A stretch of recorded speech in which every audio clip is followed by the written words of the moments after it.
한다는 거 제가 분명히 말씀드립니다. 우리 김태우 박사께서 굉장히 강하게 말씀을 해주셨는데 반론이 있을 것 같습니다. 뭐 의원 말씀부터 들을까요? 북이 도발하면 강력하게 대응한다. 이것에 대해서 그 말 자체에 대해서 누가 부인합니까? 그러나 저는 아까 우리 객관적인 한계를 설정을 해야 된다는 것을 사고에 우리가 이 한반도 상황을 관리하는데 늘 염두에 둔다 이 말씀을 드린 거고요. 20년 동안 북한도 도발을 하면 응징한다는 사례를 못 남겼다. 그렇게 얘기를 하시는데요. 사실 한반도를 관리해야 된다. 평화로 관리해야 된다. 대화로 관리해야 된다. 이 컨셉을 갖고 유지했던 것이 김대중 노무현 정부 아닙니까? 그때 도발이 많이 일어났습니까? 그때 북한한테 일방적으로 당했습니까? 사례들을 보십시오. 그렇지 않습니다. 그래서 그거는 대단한 착시현상이다. 대화를 하고 평화로 관리하면 노무현 정부 시절처럼 아예 도발을 못하든가 김대중 정부 시절에 97년도 잠수함 침투했을 때 우리가 육해공 합동작전으로 그대로 경멸하고요. 쫓아가서 확인까지 했습니다.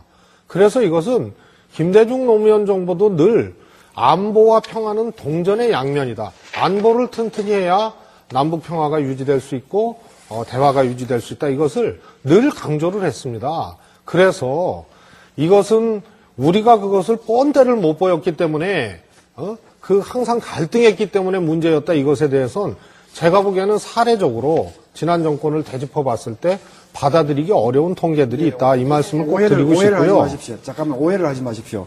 국가 차원에서는 지금처럼 그렇게 하셔야 되는데요. 질문이 김관진 장관의 발언이 옳은 것이냐 이걸 지금 물으셨고요. 저는 국방부 장관으로서는 당연히 그 자세를 가져야 된다는 말씀을 드린 것뿐입니다. 국가 차원에서 지금 두 분 하시는 말씀에 대해서 일단 큰 틀에서 크게 반대하지 않습니다. 저도. 그 문제에 대해서는 제가 아까 두 가지 측면에서 말씀을 드린 거 아닙니까? 문민 통제가 약해지는 것 아니냐. 이것에 대해서 같이 고민해 봐야 된다. 또 하나는 그것이 지휘체계상 적절한 워딩이었느냐. 그 다음에 연평도 천안함 쭉 일련의 사태 이 정권에서 일어난 걸 봤을 때 심도 있는 대응책이라든가 한계를 설정한 여러 가지 대응책들을 깊이 있게 고민하지 않고 그야말로 말로만 엎어놨던 것이 아닌가. 이런 점들을 다 이번에 반성을 하고 봐야 되는 거죠. 국방부 장관이 얘기했다고 그게 듣기에 시원하다고 해서 무조건 그게 잘했다 이런 성질의 것은 아니다 이런 말씀은 드렸고요. 말씀 끝에 그동안 북한에 대해서 단호하게 응징한 사례를 못 남긴 것에 대해서 지적을 했기 때문에 그것은 역사적인 사례로 봤을 때 착시 현상이다 이 말씀을 아울러 드린 겁니다. 김 교수 하신 말씀 있습니까? 예, 그 국방부 장관이 국방을 책임지는 주무장관으로서 도발을 상정하고 도발에 있을 때 강력하게 대응하겠다는 것이 아까도 말씀드렸지만 100% 옳은 말씀입니다. 그렇다면 통일부 장관은 아까 우리 정호기 위원께서 북한을 상대로 대화를 또 준비해야 된다고 그러는데 지금 과연 이명박 정부 들어서 통일부 장관이 대화를 준비하고 있느냐 저는 그 의문을 제기하는 겁니다. 예를 들면 지금 통일부가 하고 있는 일을 보면요. 북한과 대화하고 협상하고 북한을 관리해내고 북한에 대해서 어떻게 대화의 장을 끌어낼 것인가를 고민하기보다는 남쪽 사람들 상대로 어떻게 통일을 공론화하고 남쪽 사람에 대해서 어떻게 이 통일 분위기를 만들 것인가. 일종의 요즘 보면 통일부가 아니라 학술진흥재단 비슷한 용역사업 많이 하고 통일부 장관이 아니라 민주평통 사무처장 같은 역할을 하고 계십니다. 통일부의 일이 그렇게 돼 있습니다. 그것은 뭐냐면 이 정부가 통일부가 그럼 해야 될 일로서의 남북대화 또 통일부가 해야 될 일로서의 대북 전략을 짜서 북한을 어떻게 관리해내면서 협상을 테이블로 끌어내느냐. 이 고민들은 전혀 하지 않고 지금 하는 일들이 그렇다는 것이죠. 그래서 국방부 장관으로서 김관진 장관이 그런 이야기 했다는 것은 그 단호한 무인다운 훌륭한 이야기를 할 수 있습니다만 통일부와 또 외교부가 또 청와대가 과연 국방의 일 말고 왜 우리가 지금 한반도를 이야기할 때 꼭 도발을 상정해놓고 도발 이후에 강력한 대응만 이야기합니까? 도발 이전에 평화로운 분위기를 만들 수 있는 것은 왜 청와대가 고민하지 않느냐 말이죠. 그것은 지금 청와대 외교안보 수석이 미중 정상회담 직전에 미국의 공영 TV 나가서 공공연하게 정상회담 며칠 앞에 놓고 북한이 곧 오래가지 못할 것이다. 이런 이야기를 하고 있습니다. 이것은 청와대의 생각 자체가 북한에 대해서는 대화할 필요가 없다. 또 대화할 가치가 없다는 것들을 저는 깔고 있는 게 아니냐라는 우려를 생각할 수밖에 없다는 것이죠. 그것으로는 도발을 막지 못한다는 것이죠. 네, 지금 국방부 장관이 어떤 자세를 보여야 되느냐를 얘기하다가 이제 우리 큰 틀 얘기까지 다 나오고 또 김태우 박사께서 큰 틀에서는 반대 안 한다 이런 말씀도 하시고 또 최 의원께서 김대중 전 대통령 또 노무현 전 대통령인 얘기까지 나왔는데요. 사실 이 SBS 토론에서 우리 이런 얘기 상당히 많이 해서 길게 하고 싶지는 않습니다. 네. 단지 그 큰 틀 얘기를 하시니까 김대중 전 대통령, 노무현 전 대통령 발언 한마디씩만 인용하고 제가 말씀을 드리겠습니다. 지금 큰 틀에서 평화를 관리해야 된다 하셨고 그 도발의 내용 속에 핵과 미사일도 포함한다 하셨는데 김대중 전 대통령께서 이런 말씀하셨습니다. 북은 핵을 개발한 적도 없고 개발할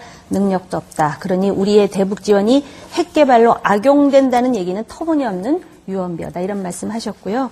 노무현 전 대통령께서 이렇게 하셨네요. 가장 용기 있는 행동은 땅바닥에 먼저 칼을 버리는 것입니다. 영화에서도 그 장면이 멋지게 보이는 이유는 선택의 용기가 중요하기 때문입니다. 결국 햇볕 정책으로 우리가 먼저 옷을 벗었습니다. 그래서 선샤인이 아니라 썬번이다라는 외국의 냉소도 사실은 있었습니다. 결국은 그 핵이라는 무기, 대량 살상 무기가 김태우 박사께서 말씀하신 비대칭적 전력 위협이기 때문에 툭하면 북한이 핵참화를 얘기하고 한반도 불바다를 얘기하고 또 우리가 국민들께서 많이 불안한 것 아니겠습니까? 그래서 그런 부분에 대해서는 자성이 필요하다는 말씀을 분명하게 드리고요. 통일부 얘기하셨는데 저 동감합니다. 지난번 대정부 질의 때 통일부 장관에게 대화하라고 했습니다. 김대중 대통령 다시 인용하겠습니다. 악마와도 대화를 해야 된다 얘기했고요. 북한 정권하고 대화하는 건 맞습니다. 그게 통일부의 존재 이유입니다. 국방부 장관의 존재 이유가 어떤 도발도 용납하지 않고 우리가 강력하게 응징하는 모습을 보여서 결국은 국토를 수여하는 것이 우리의 소임이듯이 통일부 장관 악마와도 대화해야 한다. 단 악마에게 대화의 값을 치르거나 악마에게 기만을 당하거나 악마에게 영혼을 팔지는 말라고 제가 주문을 했습니다. 대화해야 합니다. 예, 제가 한 말씀만 드리겠습니다. 또 정 의원님께서 또 준비를 해오셔서 DJ 하신 말씀, 노무현 대통령 하신 말씀을 뽑아오셨는데요. 5년 동안 임기 동안 그 이야기한 발언 자체를 놓고 국민들 호도하시면 안 되죠. 그 발언을 했을 때 한반도 정세, 그 발언을 했을 때 국면적인 상황들을 같이 말씀을 하시고 해야지 그걸 지금 상황에서 연평도 사태가 있는 직후에 또는 지금 북한이 도발을 이야기하는 상황에서 DJ가 이렇게 말씀하셨다라고 하면 국민 여러분 혼동하기 쉽습니다. 그건 굉장히 좋지 않은 토론 기법이라고 생각이 들고요. 제가 볼 때는 그렇게 따지면 지금 북한이 서울에 대한 불바다를 이야기하고 핵참화를 이야기하는데 대통령께서 3.1절 기념식 때 뭐합니까? 정상회담도 가능하다? 그것만 떼놓고 이야기하면 어떻게 하실 겁니까? 그렇게 말씀하시면 안 된다고 저는 봅니다. 제발 국민들에게 잘못된 안내를 하지 않기를 바라고요. 지금 말씀하신 DJ 정부, 노무현 정부 때 핵무기가 늘어났다. 핵을 막지 못했다. 그 도발을 허용한 거 아니냐. 옳은 말씀입니다. 도발을 막지 못하고 핵무기를 개발을 막지 못한 것에 저도 안타깝게 생각합니다. 그러면 지금 이명박 정부 들어서 비핵개방 3천을 대북정책의 모토로 내세우고 북한의 비핵화를 모든 대북정책의 선두에 올려놓고 지금 북한이 3년 동안 핵 능력이 늘었습니까? 줄었습니까? 대답해 보십시오. MB가 했던 대북정책이라는 것은 DJ 노무현 10년 동안 했던 핵개발 능력보다 그 3년에 했던 핵개발 능력이 지금 엄청나게 늘어나고 있습니다. 그래서 미국에서도 공식적인 국방부 판단이나 정부 판단이 북한이 이 장거리 탄도탄 미사일을 5년 안에 쏠 수 있다고 지금 우려하는 거 아니겠습니까? 북한이 UEP까지 가동을 해서 이제 농축하니까 할 수 있는 것이죠. 따라서 제일 중요한 것은 핵 능력을 얼마나 강화했는가를 관리하지 못하고 또 그 부분에 대해 더 악화시켰던 정부가 이 정부라는 것이죠.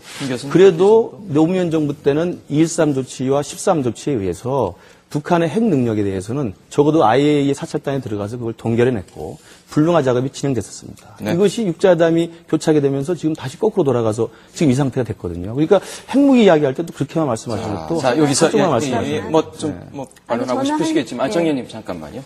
자, 그 얘기가 또 우리 정부의 대북 정책 큰 틀에서 또 얘기가 되고 있습니다. 또 지난 정부 얘기도 나오고 있고요. 이 얘기는 잠시 뒤에 시간 드릴 테니까 그때 하시고요. 자, 여기서 그 얘기를 집중 토론하기 전에 우리 시민 토론단께 질문하실 수 있는 시간을 좀 드려야 될 것 같아요.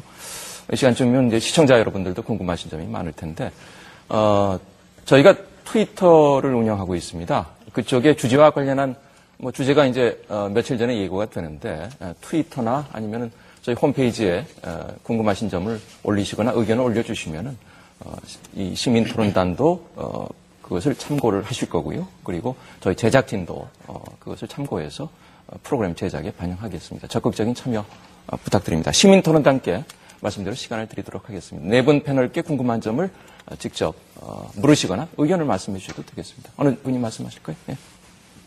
네, 시민토론단 곽승희입니다.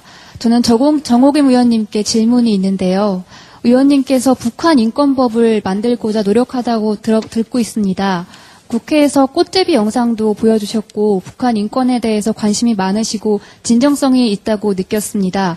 하지만 반면에 의원님께서 남한의 조건부 핵 배치를 주장하셨다고 들었습니다. 네, 이율배반적이라는 생각이 들었습니다. 우리가 핵을 가진다면 북한이 무기력을 보강하거나 증강하기 위해서 국방비를 늘리면 늘렸지 줄이진 않을 것입니다. 식량 배급이 더 어려워질 것이고 북한 시민들은 더 굶을 것입니다.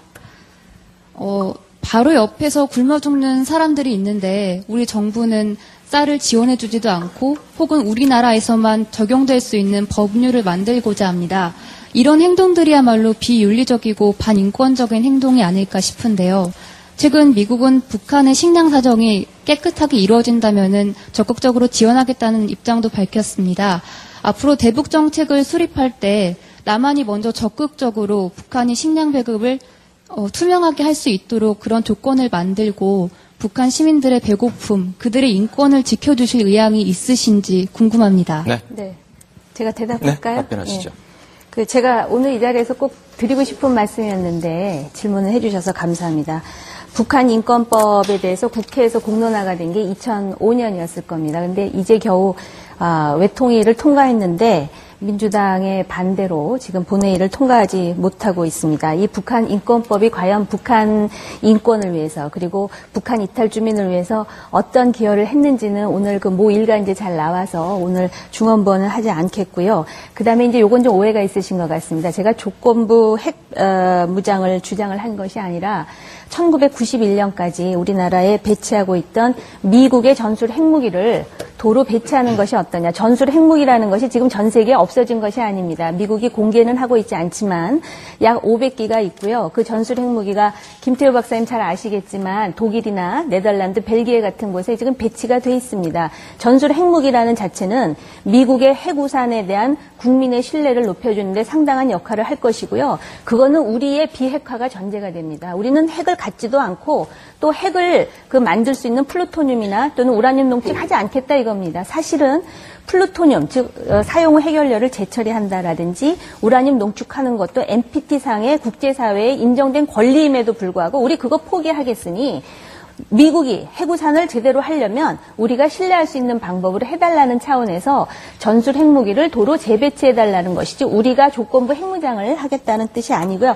그다음에 식량 배급 질문을 하셨죠. 제가 어저께까지도 북한 이탈 주민들과 많은 대화를 나눴습니다. 이분들 뭐라 그러시냐면은 식량 북한 당국에 직접 보내지 말아달라 이런 얘기합니다. 지금 말씀하셨듯이 모니터링이 안 되는데 북한 당국에 직접 가면 이게 군에 전용되고 또 일각에서는 이미 100만 톤을 군을 위해서 비축하고 인민들에게 풀지 않는다 이런 주장까지 합니다. 차라리 햇반을 보내달라 그럽니다. 햇반을 압록강이든 어느든 뿌려달라. 그러면은 배고픈 인민들이 당장 그 햇반을 주스면은 물에다가라도 끓여서 먹을 수가 있다. 물론 햇반을 하면은 포장비가 훨씬 많이 들지 모르지만 그래도 군에 전용되지 않고 정말로 굶주리는 그 꽃제비들이라든지 노약자들이 먹을 수 있으니 그렇게 해달라 이런 얘기를 합니다. 지금 말씀하셨듯이 정부도 식량 지원 의지가 있습니다. 단 모니터링이 전제가 되고요. 지금 말씀하셨듯이 미국도 지난번에 지원하다 남은 30여만 톤의 식량 지원하겠으나 여기에도 꼬리표가 있습니다. 투명한 모니터링이 전제된다면 보내주겠다라는 것입니다.